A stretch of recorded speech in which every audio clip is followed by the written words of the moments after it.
Chris Sewell here, baseball card collector, investor, dealer in that order. Welcome everyone, regular Rollers time. We're going to jump right in right after I mentioned that this week's list is brought to you by Greg Morris Cards. More on them coming up in just a bit.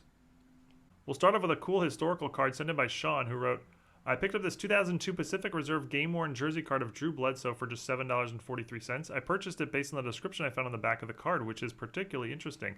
It states that the patch is a game-worn from a home game during the 2001 Patriots Super Bowl season. Drew only played 2 regular season games that year, away against the Bengals and home against the Jets. In the Jets game, Drew was badly injured by Mo Lewis when he was making his way to bounds.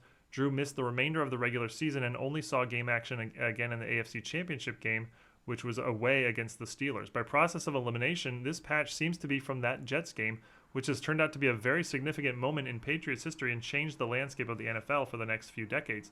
Drew's backup, of course, was Tom Brady, ushering in the Patriots dynasty. Drew did play 2 other home games for New England in 2001, but they were both preseason games, and the jersey could be from one of those, but I don't believe so. Other cards in this set indicate when the patch is from the preseason game. For example, card number 5 of Rob Moore states Rob wore this away jersey in the 2001 preseason. The Drew card does not refer to the preseason, leading to me to believe that this jersey patch is from that pivotal game. Love to hear if viewers know if the Drew jersey has ever hit the auction blocks. If not, it gives me more confidence in the pedigree of the patch. Next one is sent in by John, who wrote, I'm usually on eBay looking for lots because that's where I think I can get good deals on cards. I came across this binder of 170 Hakeem Olajuwon cards one night. I was on eBay and I won the auction for just $6 with free shipping. I did know that there was nothing worth too much in the lot. However, I realized that the binder has an interesting story behind it. Whoever put this binder together originally was probably opening packs and putting all the Olajuwon cards they pulled in this binder. Whether the original collector had different binders for different players or they just did this for Olajuwon, I think it's cool. The cards I received were from the years 89 to 97, so the original collector must have been doing this for a couple of years. As a new collector, I don't have any binders in my collection, so I was glad to win this auction. And considering I won the auction for just $6, I don't mind that the cards aren't worth too much. I see this as an item that has a cool story behind it. Another collector putting together a binder of a player probably they enjoyed watching. Yeah, I mean, that's really cool, and I like what you wrote a lot, and it's a lot of bang for your buck here for $6. I mean, $6, you're getting a lot of nice cards to play with of an all-time great. This was sent by Will from Iowa, who wrote, I saw this listing today stating that if you clean the card, it could be a 10. You can obviously see that with the centering issues, especially top to bottom, there's just no way. Figured if you do any video about misleading titles, this would be a good example. I can't stand the people that try to take advantage of new collectors. Yeah, I mean, you're spot on here. 2020 Panini Prism Silver, Justin Herbert rookie in a PSA 8. The card's off-centered both directions. This would have no chance at a resubmission 10. I don't even think it would have a chance at a resubmission 9, just from the centering both directions alone. I think this card's an 8 all the way. Cleaning it, I mean, in theory, if you cracked the card, successfully knew how to clean the card, and then resubmitted it and paid the grading fee and waited, months for it to come back, I mean, there's just no way that that's going to ever make sense to do. So for someone to suggest that this is a PSA 8, but it could be a 10 if you put in a little bit of effort is very, very misleading. I agree with you. I don't like this title at all. This was sent by Richard, who had a nice story. Wrote, when I was in 2nd grade, my father went to Indiana University. The stars of the Hoosier basketball team that year were the twins, Dick and Tom Van Arsdale. We went to all the home games. Both Van Arsdales went on to have very good and remarkably similar NBA careers. Though they're not in the Hall of Fame, they both played 12 seasons. Both were 3-time NBA All-Stars. Dick played 921 games, averaging 16 points, while Tom played 929 games, averaging 15 points. I picked up this pair of rookie cards from the 1969-70 Tall Boys set last year for a total of $10, including shipping. That's cheaper than the cost of 2 lattes at your local Starbucks. This was sent in by Benjamin, who wrote, here's a bargain I scored a few days before Christmas. 1999 Fleer Greats of the Game, Sports Illustrated Otto Graham auto for $21.50. Otto Graham still holds the NFL record for average yards per completion of 9 and for career winning percentage by a quarterback at 81%. He went to 10 straight championship games, winning 7. Basically, he was the Tom Brady of football before there was a Tom Brady.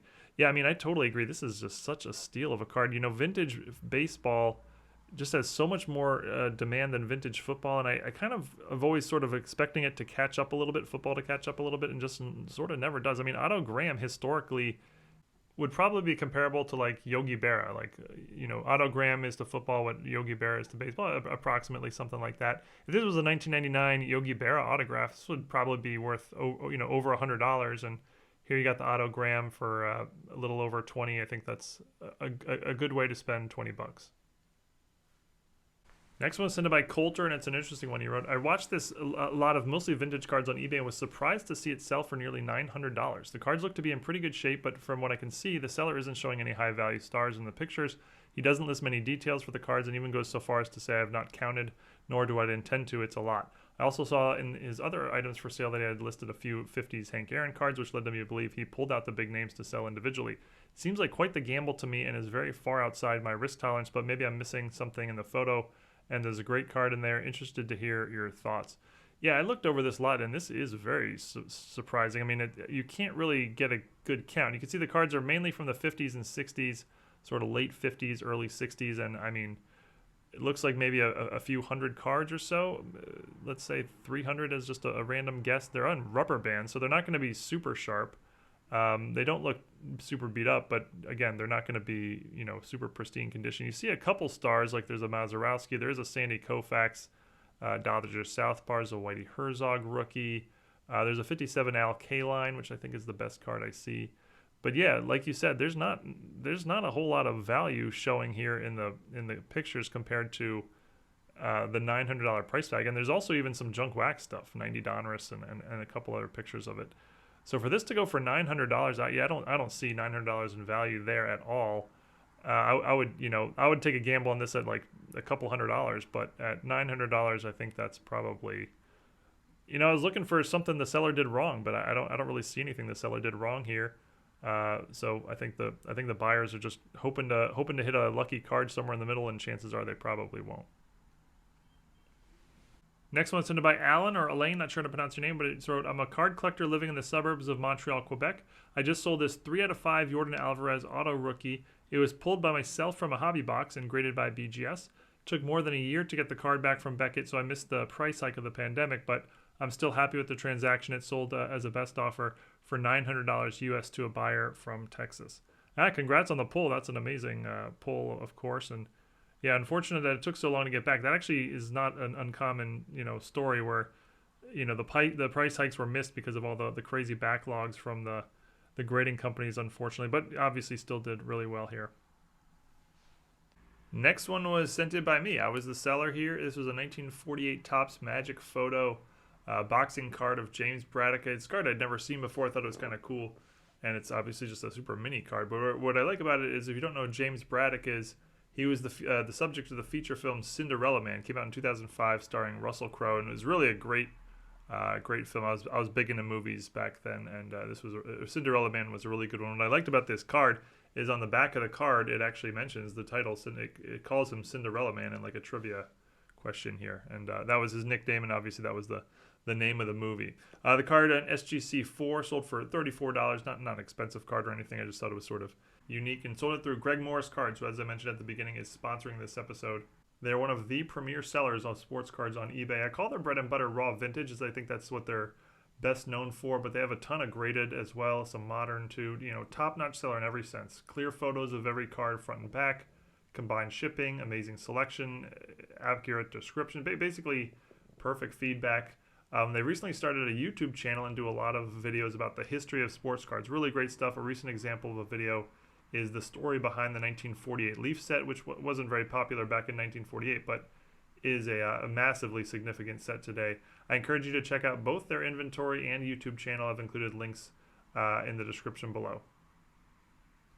This was sent in by Brandon, who was in the market for a Don Mattingly Donruss rookie and came across this listing. I don't have any interest in buying it, nor do I feel should anyone, but I thought you might find it an interesting one. Seller is attempting to part with an SGC graded card without revealing the grade in the pictures, which they say in their item description is intentional. Yeah, that's a really strange one. I've never seen this before. Someone, a 1984 Donruss, Don Mattingly rookie, and the sellers blocked out the grade, and the card's clearly an SGC holder.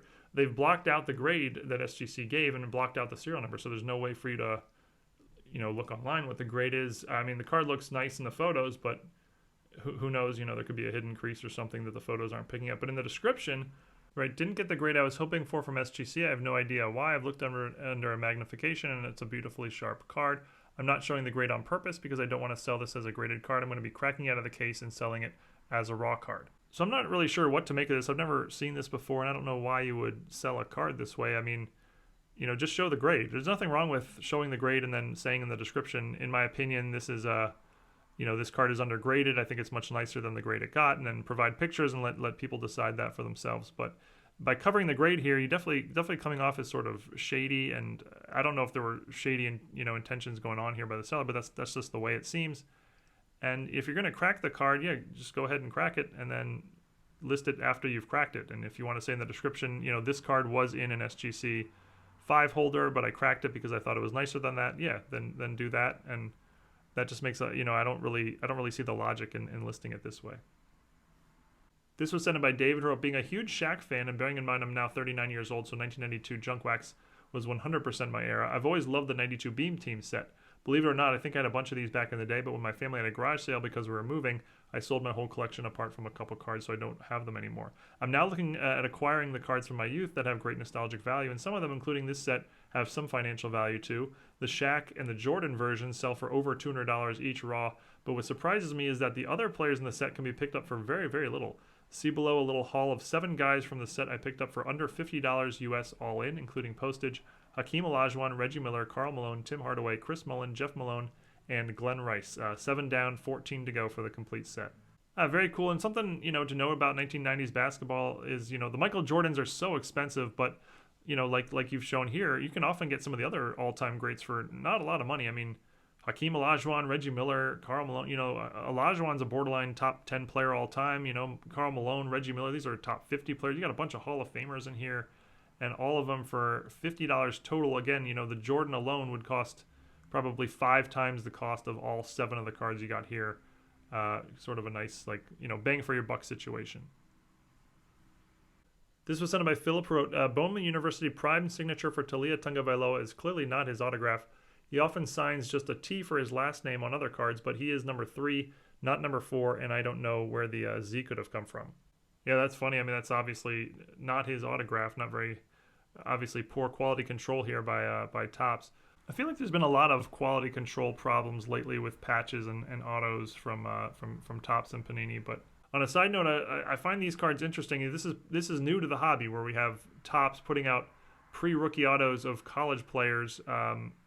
You know, never had that before. I'm kind of curious to see how that pans out. If these cards are gonna be worth a lot down the road, or maybe not. I mean, you know, imagine if Patrick Mahomes had whose rookie is from 2017. If he had a 2015 pre-rookie auto when he was in college, numbered out of 25, he doesn't, because that didn't exist then. You know, but what would that be worth today? I'm just curious to see how that sort of pans out long term. Now we'll finish on a nice pre-war history lesson. This was sent by Sean, who wrote, much of the fun in card collecting is about the story of how you got the card, the story of the player, etc. With this card, I was drawn in by the story on the back, where it says, any day now, we might see Lou in the rotation, recovered from injury.